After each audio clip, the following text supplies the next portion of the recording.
Welcome to A to G defence Tamil.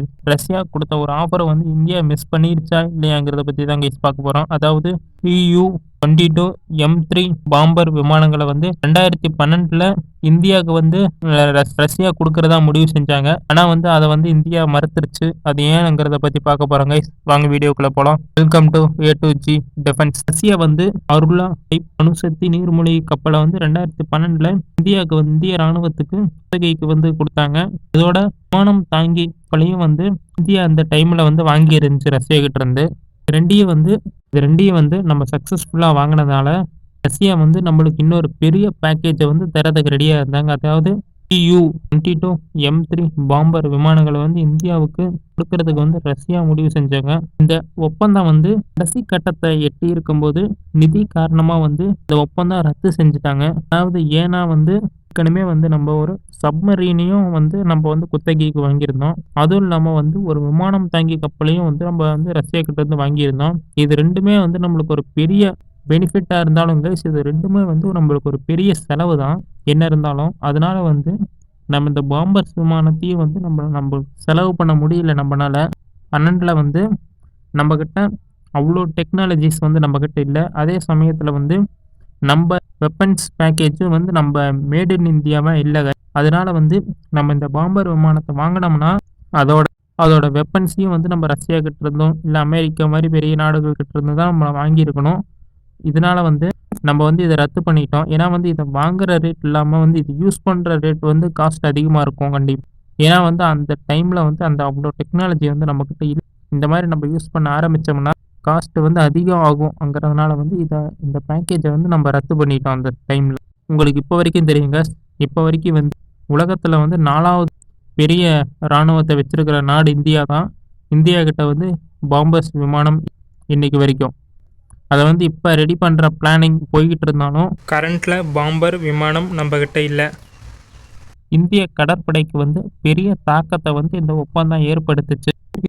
22M3 பாம்பர் விமானத்துக்கு black fire சீனும் இன்னொரு பெயர் வச்சுருக்காங்க. இந்த விமானத்தால் வந்து சூப்பர் சோனிக் வேகத்துலேயும் வந்து நீண்ட தூரத்துக்கு இதால் பயணிக்க முடியும். அதாவது கிட்டத்தட்ட 7000 கிலோமீட்டர் தூரம் வரைக்கும் இது வந்து பயணித்து துல்லிய தாக்குதலை வந்து இது பண்ண முடியும். அதுவும் இல்லாமல் இதோட தற்காப்புக்காக KH-22 குரூஸ் மிசைலையும் வந்து இதில் பொருத்தியிருந்தாங்க.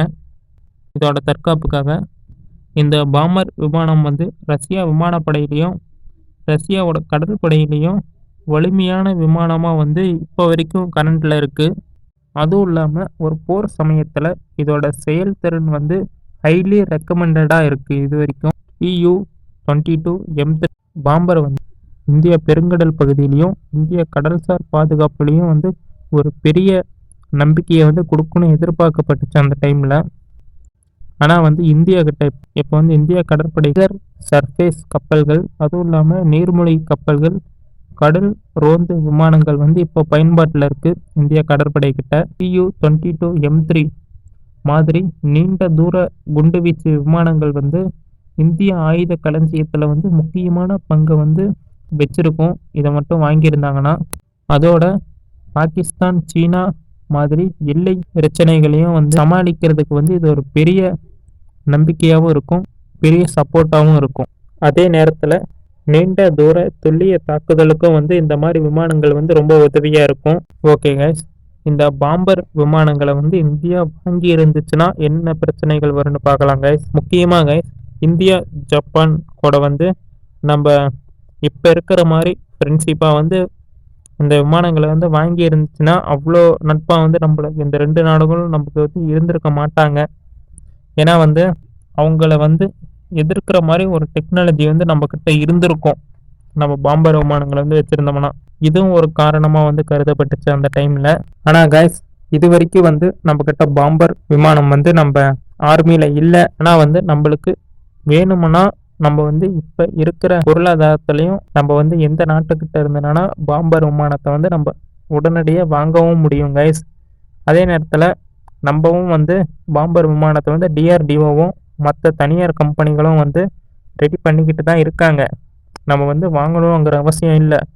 வாங்கணுங்கிற சூழ்நிலை வந்து வந்துச்சுன்னா நம்ம வந்து இந்தியா வந்து உடனடியாக வந்து மற்ற நாடுகள்கிட்ட இருந்து பாம்பர் விமானத்தை வந்து வாங்குறதுக்கும் ரெடியாக இருப்பாங்க. அதை வந்து மற்ற நாடுகள் வந்து தர்றதுக்கும் ரெடியாக தான் இருக்காங்க. ஏன்னா வந்து மற்ற நாடுகள் மாதிரி இந்தியா இல்லை. நம்ம வந்து ஒரு டெக்னாலஜியோ ஒரு இராணுவ தளவாடங்களையோ வந்து மற்ற நாட்டில் இருந்து வாங்கினோம்னா அதை வந்து நம்ம தான் யூஸ் பண்ணுவோம். அதே மாதிரி ஒரு காப்பி எடுத்து இது எங்களுதுன்னு சொல்லி நாங்கள் யூஸ் பண்ண மாட்டோம். யாரை நான் மென்ஷன் பண்ணுறேன்னு உங்களுக்கு நல்லாவே தெரியும் கைஸ். அதை பற்றி நம்ம ப்ரீஃபாக பேச விரும்பலை. வேணும்னா இதுக்கு தனியாக நம்ம இன்னொரு வீடியோ போட்டுக்கலாம் கைஸ். ஓகே கைஸ், இப்போ வந்து இந்தியா வந்து 2012 வந்து இந்த மாதிரி பாம்பர் விமானத்தை வந்து வாங்கி இருக்கணும்னு நீங்கள் நினைக்கிறீங்களா? இல்லை வந்து அந்த டைமில் இந்தியா முடிவெடுத்தது வந்து கரெக்டாக தான் இருக்குது அப்படின்னு நீங்கள் நினைக்கிறீங்களான்னு கமெண்ட் பண்ணுங்க கைஸ். அடுத்த வீடியோவில் பார்க்கலாம் கைஸ். பாய், குட் நைட்.